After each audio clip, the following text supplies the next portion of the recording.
ร่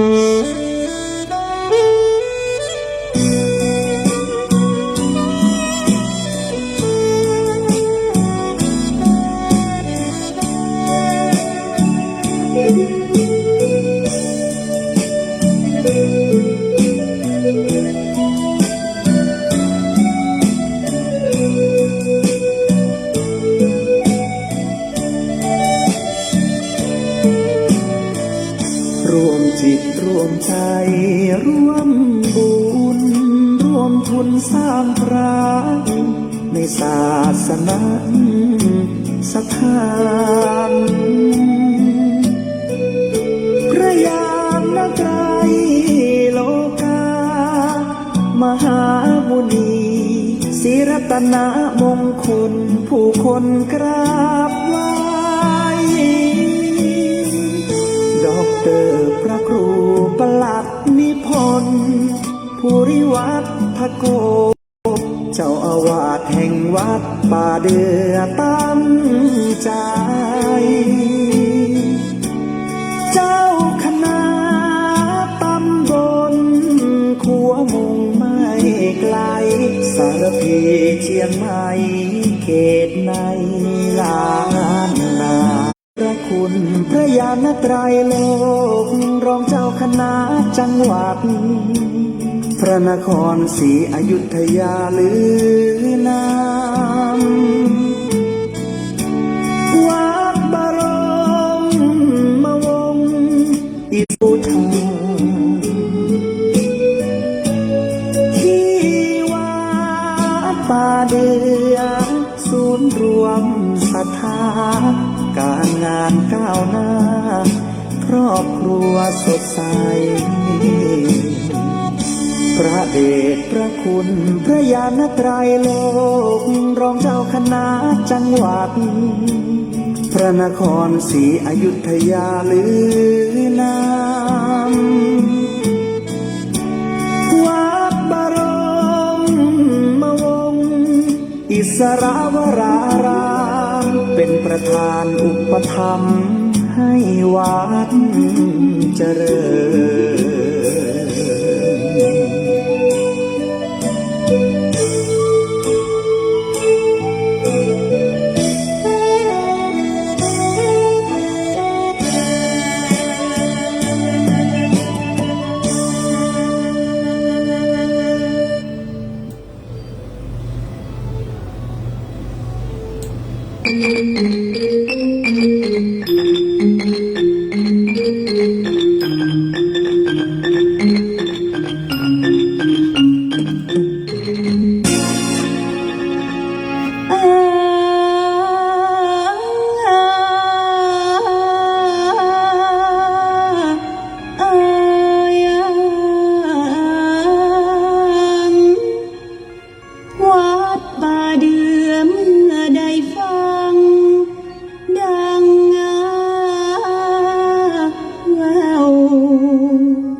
ติดน้ำทินแถว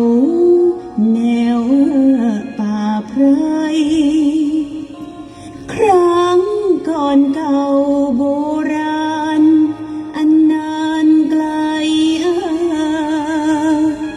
จึงโยงใยเล่าขาน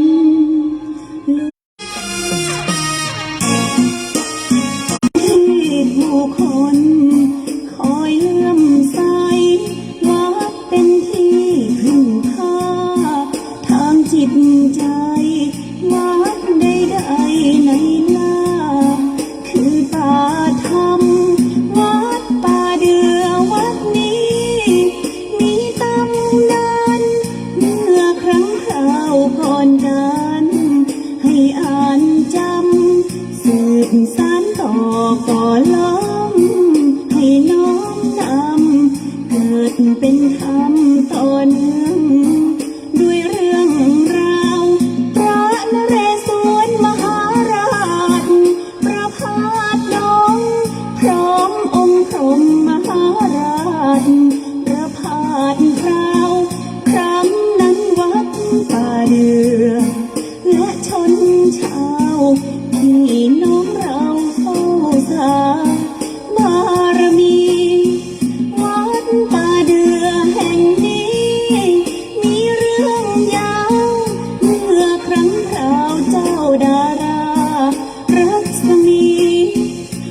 มสร้างสรรค์ร่วมกันเป็นอย่างดีและยังมีเจ้าน้อยคำตันทรงร่วมสร้างวางแผนจนแน่นหนาจึงจดจำตำรามาชั่วกันให้ลูกหลานญาติโยมทั่วหน้ากันได้สร้างสรรค์บุญญาบารมีได้ทำบุญสุนทานนะ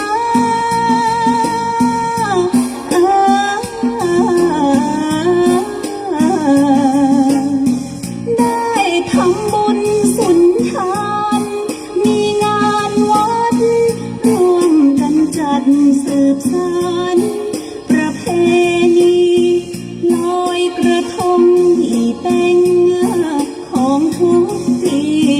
จิตใจดีมีธรรมให้ช้ำใจเล่นสงกรานต์งานบอยทุกปีนั้นมาร่วมกันสุขสีวันปีใหม่ที่ท่าน้ำแก้วกว้างทางน้ำไหลร่วมกันรับพรชัยให้สุขสันต์ร่วมส่งน้ำพระธาตุสะอาดใจไหว้องค์พระสิงห์ป่าเดือโดยพร้อมกันสลีปิงใจตระหงานอยู่ทุกวันวัดป่าเดือชวนกันมาร่วมบุญพระอาจารย์นิพนธ์ภูริวัฒโกมีจิตใจกว้างโปกกว่าเขาคุณ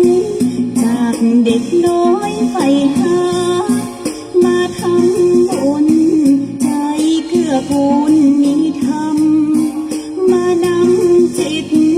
ตัดสินใจบวชศึกษาวิชาธรรมได้น้อมนำคำสอนมาสั่งคิดเมตตาธรรมนำนุนให้อุ่นจิตเป็นบุญสิทธิ์ศรัทธาในป่าเดือ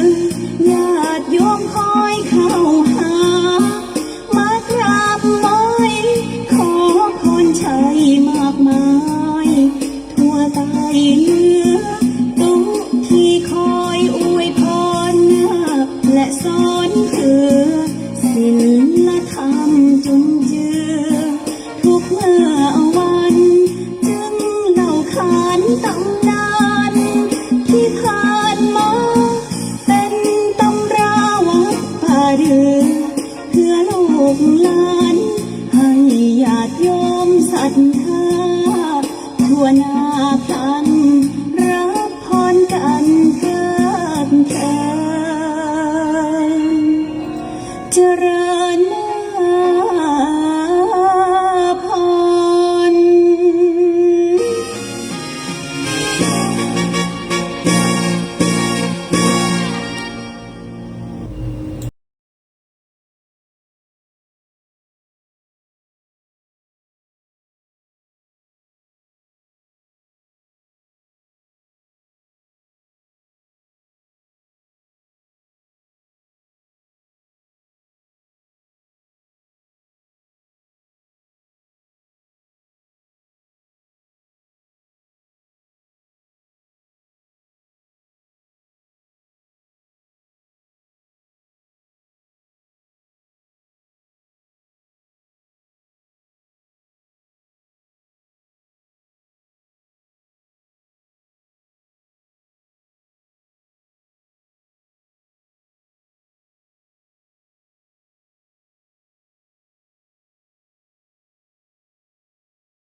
ไข่โอไข่เขียนไข่ห้ำไข่เฮียนวิชาเอกอ้างคือใจปัญญาฝ่าฝันสรรสร้างหากินตามตังมนุษย์บะกงไผกินพิษสินพระพุทธสุดจริตสู้จีวี ถึงจักยากไร้ฮักในศักดิ์ศรีหวังผลความดีสืบไปหน้า เกิดมาเป็นคนดังเจ้าและข้าเปียทิจรามวยมางเต็มว่ามีเงินกองเต้าหัวจ้างบ่อาจแลกซื้อได้จีวีการดับมวยมิดเมื่อมอนเป็นผีหวังผลความดีสู่โลกไปหน้าสู่โลกไปหน้าขอยกมือ10 นิ้วตั้งวางกิ้วไก่เกษาด้วยกายด้วยวาจาด้วยใจอันบริสุทธิ์ขอนอบน้อมแด่องค์สรีสัพพัญโญพระพุทธเจ้าพระสัทธรรมเจ้าพระสังฆเจ้าสิ่งศักดิ์สิทธิ์ที่ปกปักรักษายังอารามขวางแก้วตังสามเคหสถานบ้านจองหอเฮือนฐานันตระตัติหันเป็นเกาเป็นประธาน10 นิ้วเต็บได้ไหวสาปรมีธรรมของพระมหาเถรานุเถระเจ้าคณะพระสังฆาธิการพระภิกษุสงฆ์องค์สามเณรทุกรูปทุกตนทุกองค์ขอเจริญพรเจริญสุขกับบรรดาศรัทธาญาติโยมท่านสาธุชนพุทธบริษัททุกท่านที่กำลังติดตามรับฟังสถานีวิทยุคลื่นพระพุทธศาสนาและจริยธรรม FM 96.0 เมกะเฮิรตซ์ของวัดพระบรมธาตุเจ้าดอยสุเทพโดยเมตตาปรมีธรรมในพระเดชพระคุณหลวงพ่อพระธรรมเสนาบดีเจ้าคณะภาค7เจ้าอารามาธิปติวัดพระบรมธาตุเจ้าดอยสุเทพเป็นที่ไหวที่สาที่เคารพสักการะบูชาในเมตตาที่ได้ฮือพระหนุ่มเนนน้อยตลอดจนถึงป้าน้อยปีหนานได้มาจัดดำเนินรายการและบรรดาพ่อแม่พี่น้องศรัทธาญาติโยม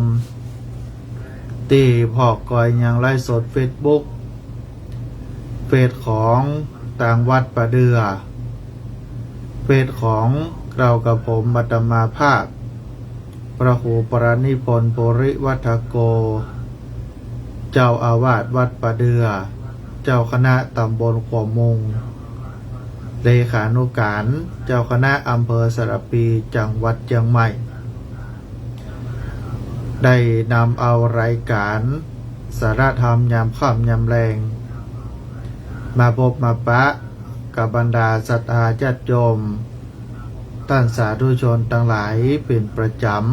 ำทุกวันพัดและวันศุกร์ตั้งแต่เวลา 16 นาฬิกาไปจนถึงเวลา 17 นาฬิกา 4 โมงถึง 5 โมงต่อจากได้นำเอาสาระเอาธรรมะธรรมคำสอนขององค์สมเด็จพระสัมมาสัมพุทธเจ้าตลอดจนถึงนานาสาระต่างๆประเพณีวัฒนธรรมวรรณกรรมล้านนาข่าวการประกาศประชาสัมพันธ์เชิญชวนบรรดาพ่อแม่พี่น้องศรัทธาญาติโยมได้ร่วมในการสร้างบุญสร้างกุศลเป็นสะพานบุญบางครั้งบางทีก็ได้มาจัดดำเนินรายการบางครั้งบางทีก็บ่ได้มาจัดดำเนินรายการเนื่องด้วยภารกิจกิจการงานทางพระศาสนา ก็มีนักพอสมควรเมื่อบ่ได้มาจัดดำเนินรายการบางครั้งก็ได้อัดการบันทึกเสียงส่งคือกับทางเจ้าหน้าที่หรือบันไดบ่ได้บันทึกเสียงทางเจ้าหน้าที่ก็จะได้นำเอาตีได้ออกตีผ่านมาแล้วได้นำมาเปิดคือกับบรรดาศรัทธาญาติโยมท่านผู้ฟังได้ฟังกันบางครั้งบางทีบรรดาศรัทธาญาติโยมก็คงจะแปลกใจบางครั้งก็ได้ประกาศประชาสัมพันธ์ข่าวบางครั้งก็เลยไปแล้วก็มีกาละการเวลาก็บ่เป็นหยังบรรดาศรัทธาญาติโยมก็ถือว่าถ้าหากว่าเราได้ฟังแล้วมันแปลกหู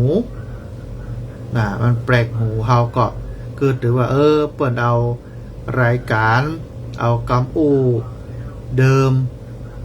นำมาเปิดใจความสำคัญนั่นก็คือเนื้อหาสาระธรรมะที่นำมาบรรยายคือกับบรรดาศรัทธาญาติโยมได้ฟังแหมเพื่อที่จะได้ฟังแล้วก็ฟังแหมเพื่อให้เกิดความเข้าใจในสาระในธรรมะเตือบางผู้บางคนใจชั่วโมงที่แล้วบ่ได้ฟังก็ได้มาฟังชั่วโมงนี้หรือว่าชั่วโมงต่อไปแหมก็จะได้เกิดสติได้เกิดปัญญาได้เกิดอย่างหลายๆอย่างเพราะฉะนั้นก็เนื้อหาสาระเราได้ฟังแล้วเราได้รู้แล้วเราก็มาฟังเพื่อความเข้าอกเข้าใจหลายๆสิ่งหลายๆอย่างดังนั้นก็บรรดาศรัทธาญาติโยมท่านสาธุชนทั้งหลายก็เป็นที่เข้าใจกันในช่วงนี้ญาติโยมกิจการทางพระพุทธศาสนาหลายอันหลายอย่างโดยเฉพาะที่ผ่านมานั่นก็คือสัปดาห์ส่งเสริมพระพุทธศาสนาวันวิสาขบูชาเดือน8 เพ็งประเพณีเดียวขึ้นดอยสักการะบูชาพระบรมธาตุเจ้าโดยสุเทพอันเป็นที่ไหว้ที่สาที่สักการะบูชาเป็นหิตหอยที่เฮาได้ประพฤติที่เฮาได้ปฏิบัติสืบต่อกันมาหลายสิ่งหลายอย่างมันเป็นเครื่องยึดเหนี่ยวจิตใจบางครั้งบางทีมันอาจจะบ่มีตามคำสอนขององค์สมเด็จพระสัมมาสัมพุทธเจ้าเนิ่มนานมามันบ่มีแต่ว่าพ่ออุ้ยแม่หมอนเฮาได้ยึดถือได้ปฏิบัติกันมาอย่างยกตัวอย่างเช่นอย่างเฮาเอาข้าวตอกดอกไม้มาใส่ขันแก้วทั้ง3มาใส่ขันขอศีลมาใส่ขันน้ำตาลถ้าถามว่าในสมัยองค์สมเด็จพระสัมมาสัมพุทธเจ้ามีก็บ่มีที่มีนั้นเป็นหีดเป็นหอยเป็นประเพณีเป็นวัฒนธรรมเป็นวรรณกรรมล้านนาต่างๆที่ เปิ้นได้ทำสืบทอดต่อๆกันมาประเพณีหลายสิ่งหลายอย่างวัฒนธรรมหลายสิ่งหลายอย่างถามว่าถูกก็ถามว่าผิดก็ถ้าจะถามว่าผิดมันก็บ่ผิดบ่แปลกอะไรหยังเพราะว่าสิ่งใดสิ่งหนึ่งที่มันเกิดขึ้นมาแล้วมันเป็นสิ่งที่ดีงามอย่างเราเอาข้าวตอกดอกไม้มาใส่ขันแก้วทั้งสามแม่ปูจาพระรัตนตรัยดอกไม้ปูจาพระพุทธปูจาพระธรรมปูจาพระสงฆ์อย่างพื้นเมืองล้านนาของเราเนี่ยญาติโยมทั้งหลายนี่อย่างถึงมีขันข้าวตอกดอกไม้ตาลขันเข้านี่อย่างมีสวยดอกนะหรือเขาทำมาอย่างก็แจ้งจะต้องมีข้าวตอกดอกไม้เพราะว่าข้าวตอกดอกไม้นั้นเป็นเครื่องสักการะบูชาป้อนานสะอาดทองขันพิธาจารย์เมืองเจียงใหม่ของเฮาเนี่ยญาติโยมทั้งหลายป้าอาจารย์ได้บอกตลอดเสมอเวลาว่าคนเมืองของเฮาเนี่ยจะกินจะตานอันยังกระจ่างเป็นเรื่องที่ละเอียดอ่อนอย่างข้าวตอกดอกไม้นำมาเป็นขันขอศีลนำมาเป็นขันน้ำตาลเนี่ยเพราะฉะนั้นเนี่ยมันเป็นเรื่องละเอียดอ่อนการจะกินการจะตานการจะทำบุญเนี่ยก็จะต้องพิถีพิถัน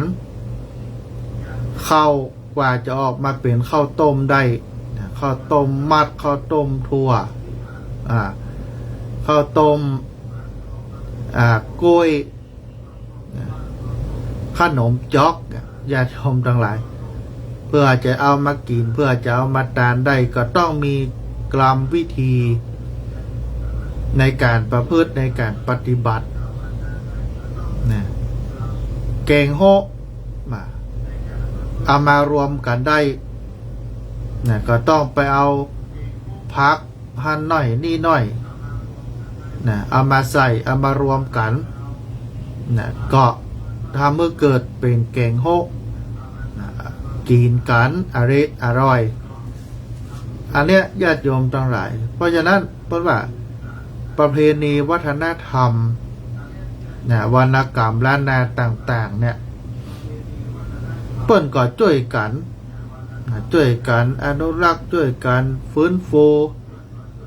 สืบสานกันโดยเฉพาะสำนักงานวัฒนธรรมจังหวัดเชียงใหม่หรือว่าหลายจังหวัดเปิ้นมีประเพณีบ้านใดเพื่อก็ช่วยกันฟื้นฟูบ้านนั้นเพื่ออย่างญาติโยมเพื่อจะให้การดำเนินสืบสานวัฒนธรรมในหลายๆโครงการโดยเฉพาะโครงการสืบค้นรวบรวมองค์ความรู้ด้านภูมิปัญญาท้องถิ่นปริศนาธรรมในพิธีกรรมล้านนาซึ่งทุกอย่างเนี่ยมีวัตถุประสงค์เพื่อที่จะสืบค้นรวบรวมองค์ความรู้ของบรรพบุรุษที่ได้สอดแทรกไว้ในพิธีกรรมที่มีความเชื่อมโยงกับวิธีการดำเนินชีวิตและเพื่อที่จะนำเอาองค์ความรู้เนี่ยไปเผยแพร่ในศาสนสถานจึงมีความสอดคล้องกับแนวนโยบายของภาครัฐในการส่งเสริมให้เยาวชนไทยของเรานั้นเกิดความการเรียนรู้ที่ถูกต้องรักชาติในทางที่ถูกมีคุณธรรมจริยธรรมแล้วก็เข้าใจถึงคุณค่าของศิลปวัฒนธรรมและประเพณีท้องถิ่นที่เป็นเอกลักษณ์ เฉพาะซึ่งบรรพชนได้รักษาภูมิปัญญาเหล่านี้จนสืบมาจนถึงทุกปัจจุบันนี้ญาติโยมทั้งหลายบอกว่าจะเป็นภูมิปัญญาท้องถิ่นพิธีกรรมล้านนาตลอดจนถึงประเพณีที่มันเป็นเอกลักษณ์ของแต่ละท้องถิ่นเปิ้นก็นำสืบกันมาทำให้การเรียนรู้จะให้เยาวชนทั้งหลายเนี่ยได้เรียนรู้ได้ศึกษาถ้าเราบ่เรียนถ้าเราบ่รู้ถ้าเราบ่เรียนเราก็บ่รู้ถ้าเราบ่ได้สืบสารคนเฒ่าคนแก่บ่ได้มาบอกคือกับเล็กละอ่อนนี่มันจะหายไปเนอะญาติโยมทั้งหลายมันจะหายไปหลายสิ่งหลายอย่างทุกสิ่งทุกอย่างญาติโยมเราจะลองสังเกตหันเรื่องของการดาครอบดาครัวก็ดีแปลงสวยดอกแปลงขันตั้ง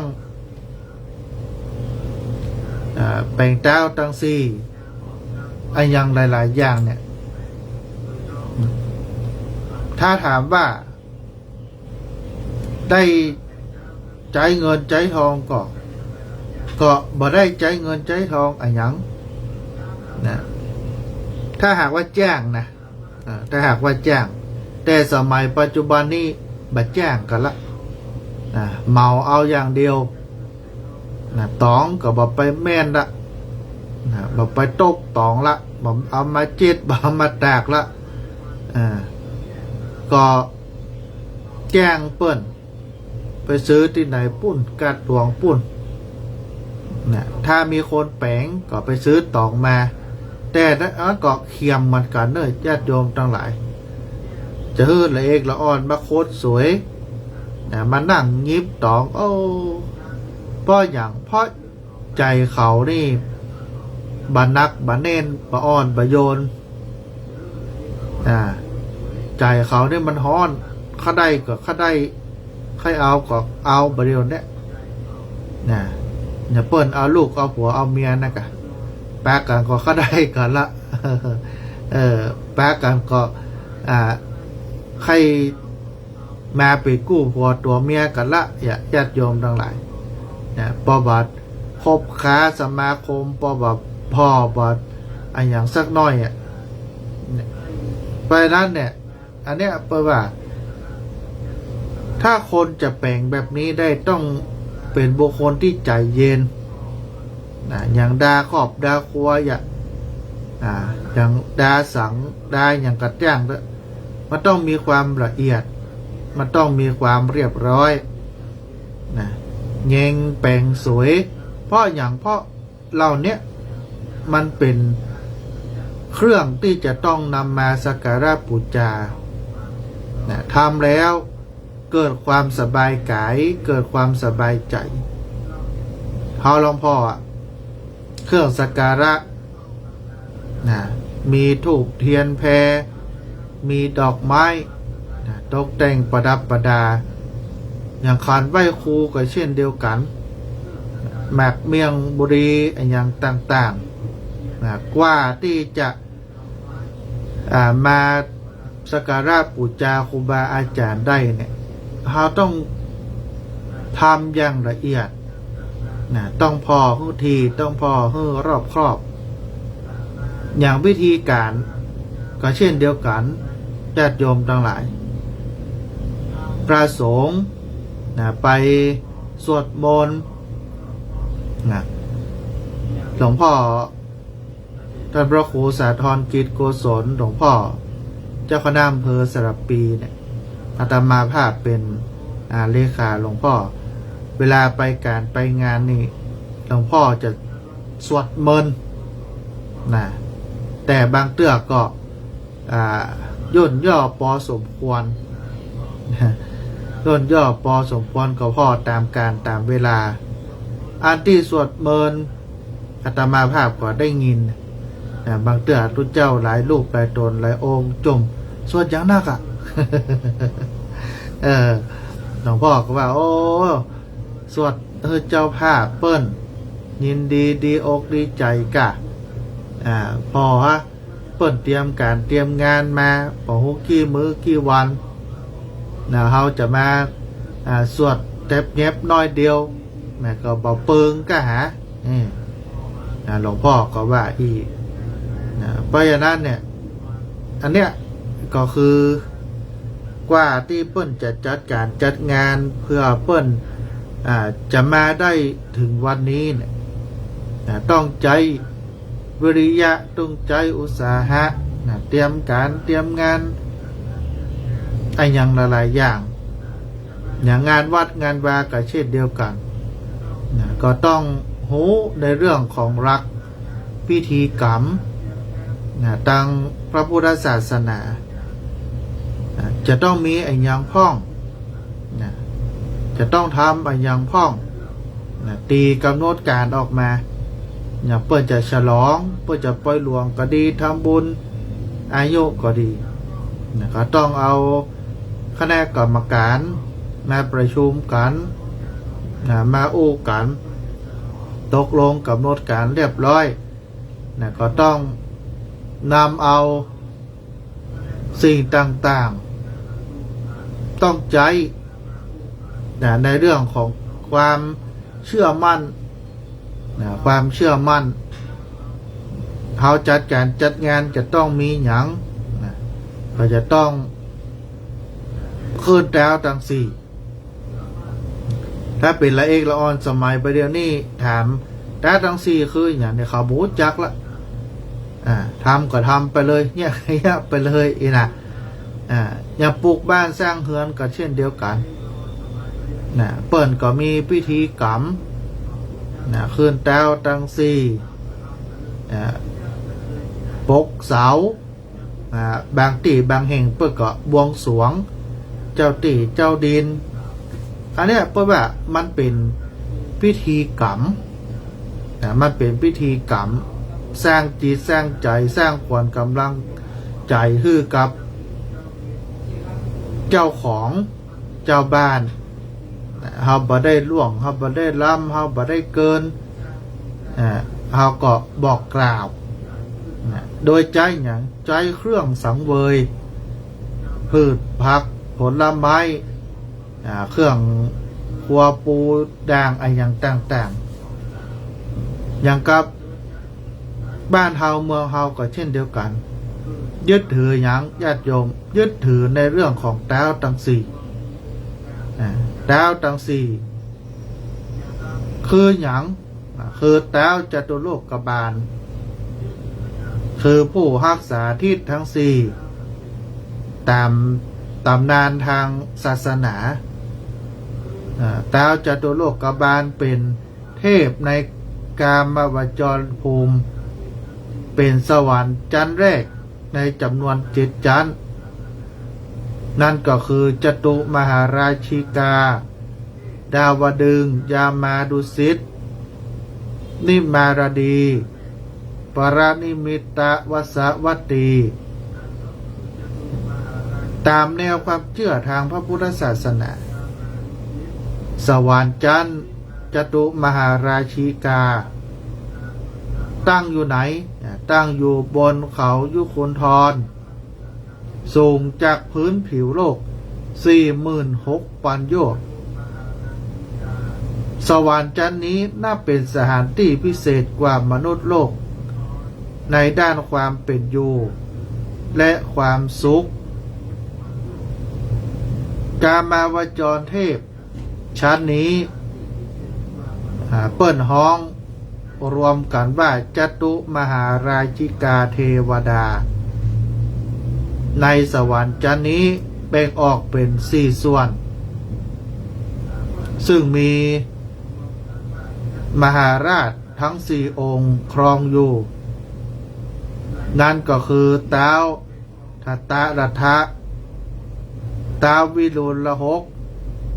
ท้าวเวสสุวรรณ ดาววิรูลปักษ์แล้วก็มีพระอินทร์เป็นราชาธิบดีดาวจตุโลกบาลมีหน้าที่เกี่ยวกับโลกมนุษย์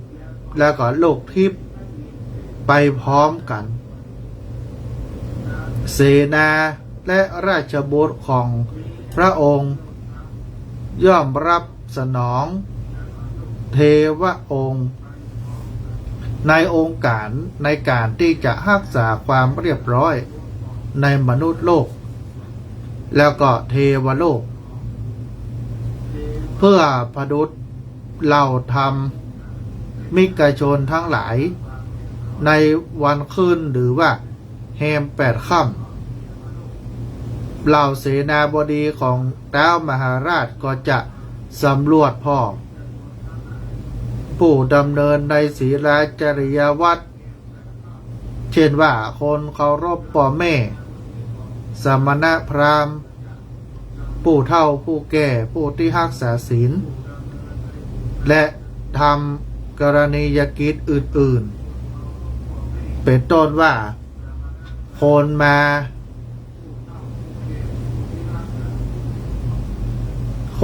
าบวงสรวงสิ้นไหวอัญเชิญก็จะคุ้มครองปกป้องกันเคหสถานบ้านใหม่ในขวบปีหนึ่ง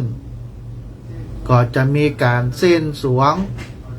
วันปากปีก็คือวันที่16 เมษายนของทุกปีในวันขึ้นแฮม15 ค่ำจตุราธิบดีจะเสด็จมาเองทางนี้ตามมหาราชทั้ง4ยังเคยถวายการอารักขาพระพุทธองค์พุทธสาวกและค้ำจูพระพุทธศาสนาในครั้งที่นายพาณิชย์ตัปปุสะและภาลิกะถวายเข้าสตุก้อนแล้วก็รวงพึ่งนั้นพระพุทธองค์ทรงปริวิตกว่าจะรับด้วยพระหัตถ์ก็จะเป็นการที่จะบ่เหมาะสมเมื่อท้าวจตุโลกบาลทรงรับทราบความในพระทัยความในใจก็ทูลเกล้าถวายบาตรแล้วก็แก้วมรกตซึ่งโดยพุทธานุภาพทรงอธิษฐานให้บาตรแก้วรวมกันเป็นใบเดียวแล้วก็ทรงรับบิณฑบาตดังกล่าวเวลาที่พระพุทธองค์ทรงแสดงพระธรรมเทศนามหาราชทั้ง4ก็จะเสด็จมายังสถานที่นั้นคือสว่างด้วยเทวรังสีน้อมกล่าวพระธรรมเทศนาด้วยดุษฎีภาพการอัญเชิญท้าวจตุโลกบาลหรือการขึ้นท้าวทั้ง4เนี่ยเป็นขนบธรรมเนียมประเพณีของชาวล้านนาเวลาที่จะทำบุญคืนบ้านใหม่ก็ดีเปิดอาคารหรือจะมีการประกอบพิธีกรรมอย่างต่างๆก็ดีญาติโยมทั้งหลายก็จะมีการกล่าวอัญเชิญท้าวจตุโลกบาลเพื่อให้ท่านทั้งหลายเหล่านั้นได้มาช่วยดูแลปกป้องคุ้มครองงานให้สำเร็จตามวัตถุประสงค์โดยบ่มีปัญหาและก็อุปสรรคใดๆเกิดขึ้นระหว่างที่ทำพิธีอยู่นั้นตลอดจนเพื่อเป็นสิริมงคลแก่ผู้อยู่อาศัยตลอดไปเพราะท้าวจตุโลกบาลเป็นผู้ที่ดูแลรักษาความเรียบร้อยในมนุษย์โลกและก็โลกทิพย์ซึ่งประกอบไปด้วย1พญาอินทร์เป็นผู้ราชาธิบดีของท้าวจตุโลกบาล2ท้าวทัตตรัฐะเป็นองค์ที่1ในจำนวนมหาราชทั้ง4 พระองค์ เตครอบครองจันจตุมหาราชิกา เป็นหัวหน้าคือพระราชาแห่งคนทัน มีหน้าที่ดูแลทิศบุรพานั่นก็คือทิศตะวันออกของเขาพระสุเมน กล่าวกันว่าในท้าวรัตรัฐะมีโอรสหลายองค์ โดยมีนามเรียกว่าอิน ทุกองค์มีธิดาชื่อว่าสิริ ในวิมานที่อยู่ของมหาราชองค์นี้ล้วนแล้วไปด้วยสิ่งต่างๆกัน เป็นที่น่ารื่นรมเช่นเสียงดนตรีและไร่รำเป็นต้น ซึ่งเป็นที่ชื่นชมแก่พระองค์และพระโอรสทั้งหลาย 3. ท้าววิรุฬหกเป็นมหาราชองค์ที่เป็นใหญ่ในหมู่กุมพันธ์ซึ่งคือการอารักขาด้านทิศทักษิณทิศใต้แห่งเขาพระสุเมน เทวดาที่อุบัติเป็นโอรสของพระองค์มีจำนวน90 องค์ด้วยกัน แต่ละองค์ก็ล้วนแต่มีฤทธิ์มีอานุภาพเก่งกล้าปรีชาสามารถสง่างาม แล้วก็เป็นที่ยกย่องเกรงขามทั่วไปดาวจัตุโลกบาลองค์นี้มีสิ่งประดับบารมีมากมายเสวยสุขอยู่ในหมู่ราชโอรสตลอดจนพระชนมายุ500 ปีติบหรือปีมนุษย์นับได้ 16,000 ปีเป็นประมาณ 4. ท้าววิรูปักษ์เป็นเทวราชองค์ที่ 3มีเหล่านาคเป็นบริวารหน้าที่ดูแลทิศปัจฉิมนั่นก็คือทิศตะวันตกของภูเขาสิเนรุราชในสุธรรมเทวสภา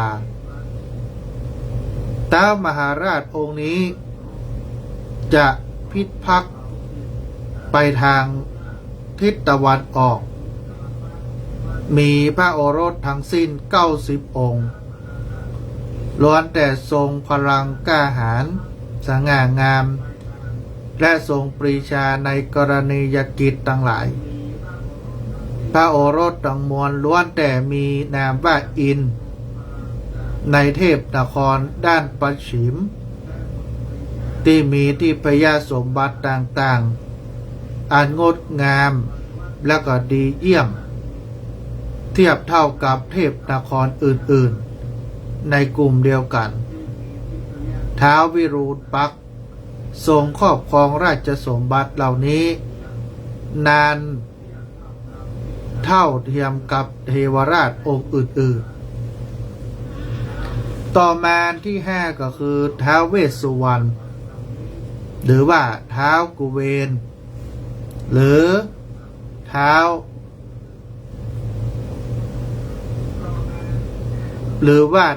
ไพองค์นี้เป็นพระราชาธิบดีของยักษ์ทั้งหลายในการพิทักษ์อาณาเขตด้านทิศอุดรนั่นก็คือทิศเหนือของพระสุเมรุบรรพตพระมหาราชองค์นี้มีอาณาจักรครอบคลุมภาคเหนือถึงหมดมีนครหลวงชื่ออินสนนครพระองค์มีพระโอรสจำนวน90 องค์ล้วนแต่งามสง่ามีศักดานุภาพเป็นอันมากราชโอรสเหล่านี้มีพระนามว่าอินในเทพนครนี้เป็นที่พยวิมานสมบัติที่ท้าวเวสสุวรรณครองอยู่ท่ามกลางราชโอรสเป็นเวลาถึง500 ปีทิพย์จึงสิ้นวาระ แห่งเทพจตุโลกบาลและสุดท้ายอันที่6ก็คือพระแม่ธรณี พระแม่ธรณีเป็นผู้ที่ดูแลรักษาแผ่นดินได้ปกปักรักษา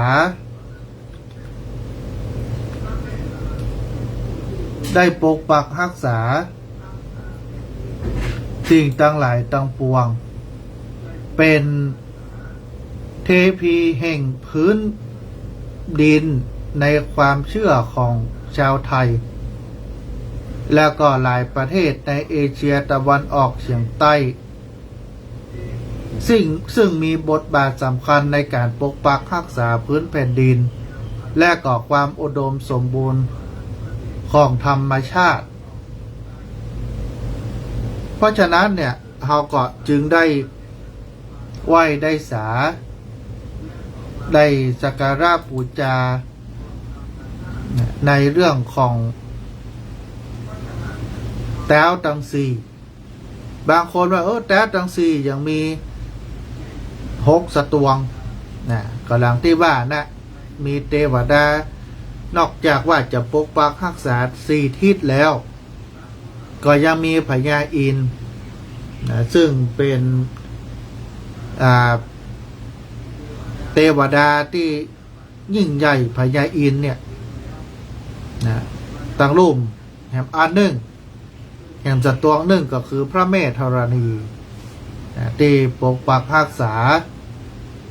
คนเมืองเขาก็มีการนำสตวงหรือว่ากระทงนายห้านมีอย่างพ้องก็จะมีเครื่องสักการะ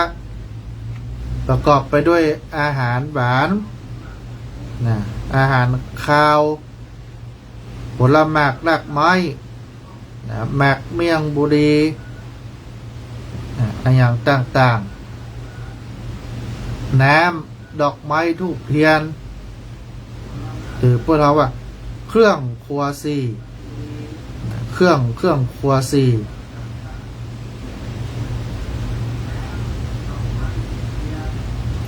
เครื่องครัว4 อย่าง4 อย่าง6 อันหรือร้านนาเขาฮ้องกันว่าควักบางคนก็เป็นควักบางที่ก็เป็นสตวงใจหยังใจต้นกล้วยกาบกล้วยดิบ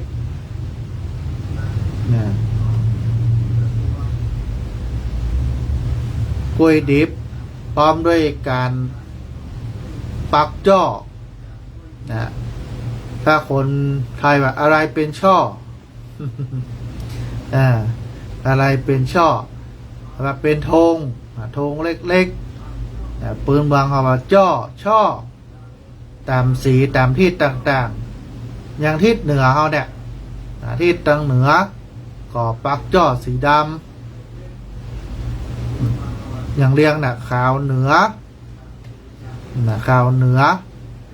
เหลืองใต้ดำวันตกแดงวันออกขาวเหนือเหลืองใต้ดำวันตกแดงวันออกพญาอินทร์ก็มีสีเขียวพร้อมชัด1 อัน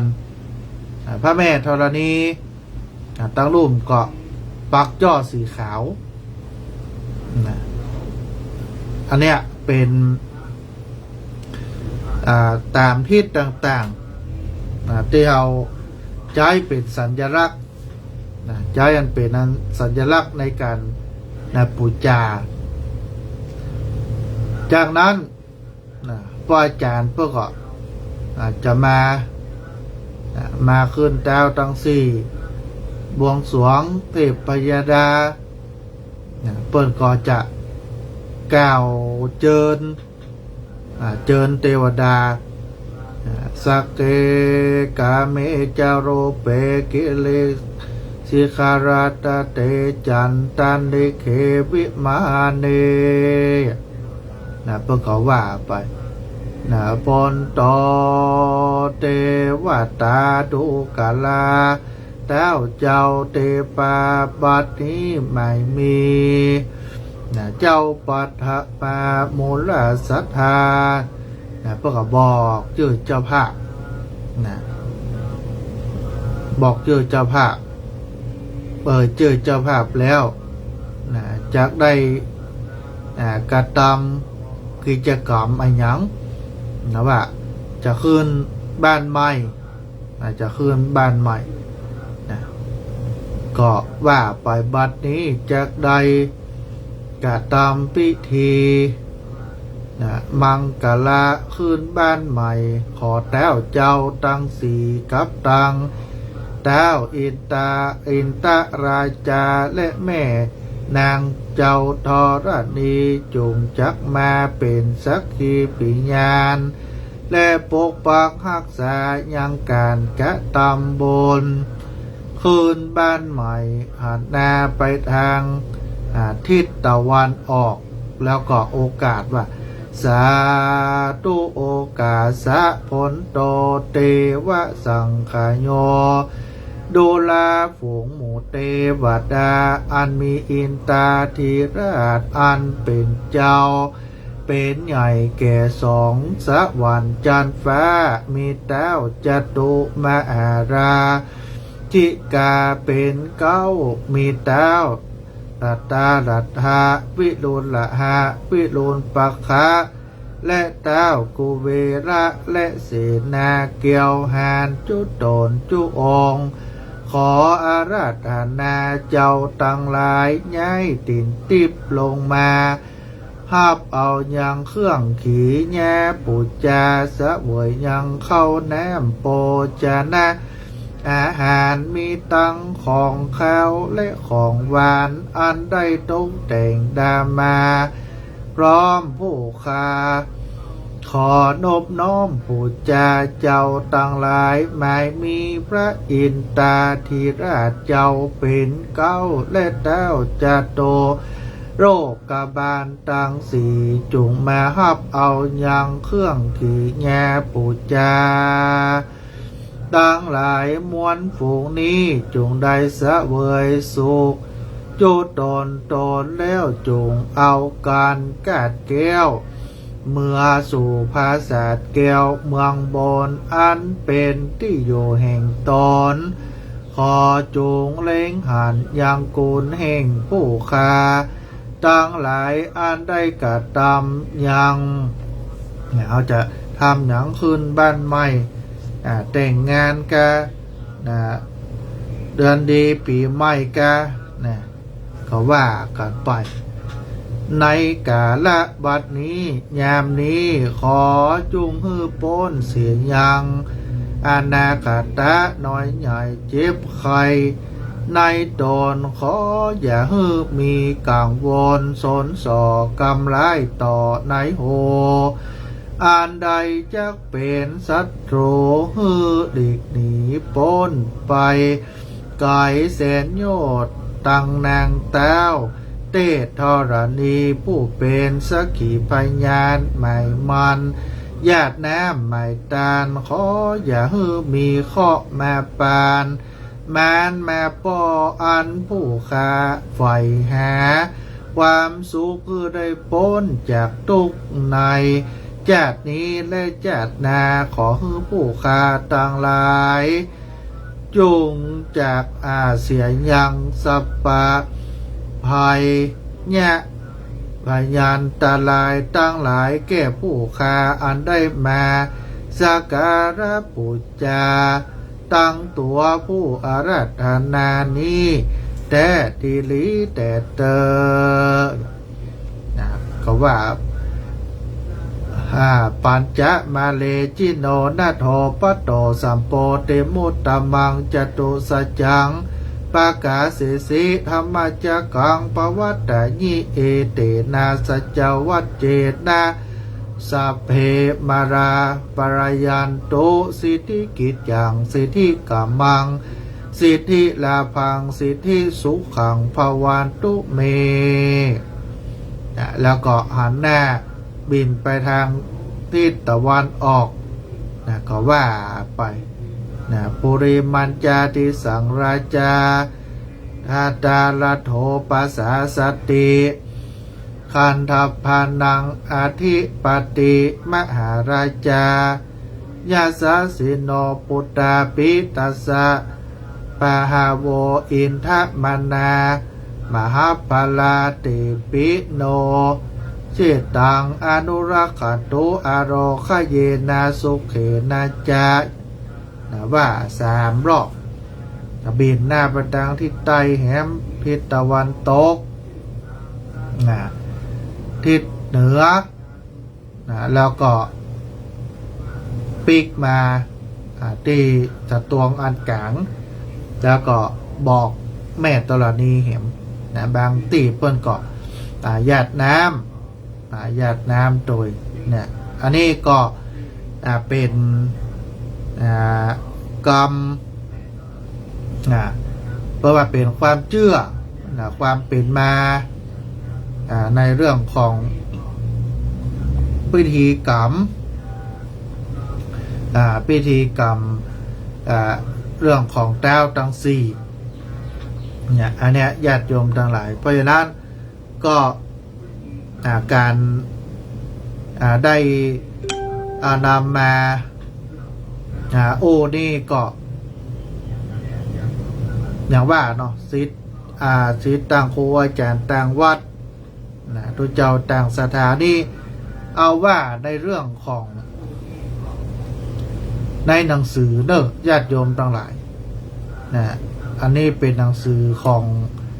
สำนักงานวัฒนธรรมจังหวัดเชียงใหม่ปริศนาธรรมในพิธีกรรมล้านนาอันนี้เอานำมาคือกับบรรดาศรัทธาญาติโยมเอามาเผยแพร่เอามามาจ๋าคือกับบรรดาศรัทธาญาติโยมได้รับฟังกันเพื่อหูว่าเปิ้นปูจาดาวตังสีเปิ้นมีความหมายเป็นจะได้พ้องเปิ้นแยกกันจังใดอันนี้ก็เอานำมาเป็นสาระคือกับบรรดาศรัทธาญาติโยมท่านสาธุชนทั้งหลายในตอนมะค่ำมะแรงในวันนี้ก็ในช่วงใต้รายการอาตมาภาพก็ขอขอบคุณอนุโมทนากับบรรดาศรัทธาญาติโยมที่ได้ให้ได้หอมได้ห่วมทำบุญในการส่งน้ำพระธาตุก็ดีตลอดจนถึงร่วมทำบุญผ้าไตรเครื่องใจก็ดีตลอดจนถึงชุดที่นอนในโครงการบรรพชาอุปสมบทพระภิกษุสามเณรบวชทดแทนคุณพ่อแม่เมื่อวันที่11 พฤษภาคมวันวิสาขบูชาที่ผ่านมาก็ในช่วงนี้สามเณรก็ยังปฏิบัติกิจวัตรไหว้พระสวดมนต์ได้อบรมอยู่ที่วัดนี่อยู่ไปจนถึงวันที่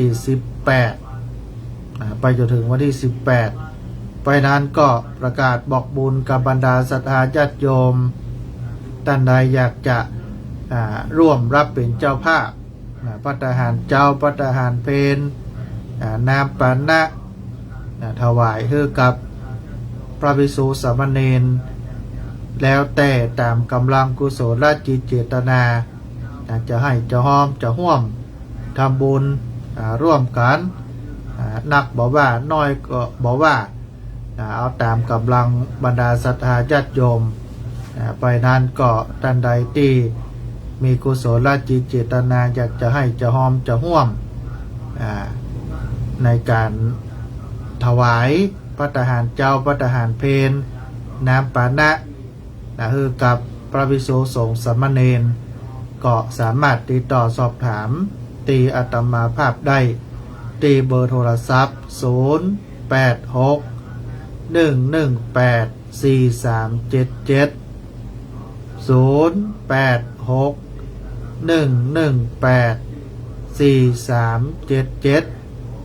รือแฮมเบอร์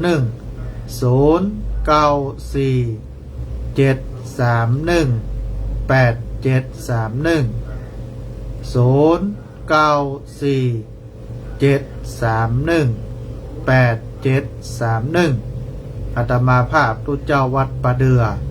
ตำบลขวมุงอำเภอสระปีจังหวัดเชียงใหม่ได้บอกบุญกับบรรดาพ่อแม่พี่น้องศรัทธาญาติโยมท่านสาธุชนทั้งหลายได้ร่วมทำบุญสร้างบุญสร้างกุศลด้วยกันไปจนถึงวันที่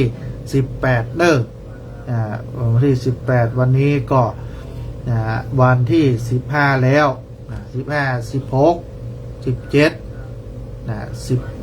ตอนเช้าก็จะลาสิกขาละหลายคนโรงเรียนเปิดก็จะต้องไปโรงเรียนอยู่บ้านนั้นเหลือแฮม3เจ้า2พัฒหารเพนแล้วก็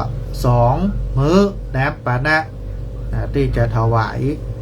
ญาติโยมท่านสาธุชนทั้งหลายอยากจะให้จะหอมเกาะหลังไม้เนอะโทรศัพท์มาตั้งหลังไม้ได้เอาละก็วันนี้เวลาหมดเวลาขออนุญาตนำเอารายการจากลาท่านผู้ฟังไปก่อนเนอะก้อยพบก้อยปากันวันต่อไปขอความสุขความสวัสดีจงบังเกิดมีแก่บรรดาพ่อแม่พี่น้องศรัทธาญาติโยมท่านสาธุชนทุกคนทุกท่านขอเจริญพร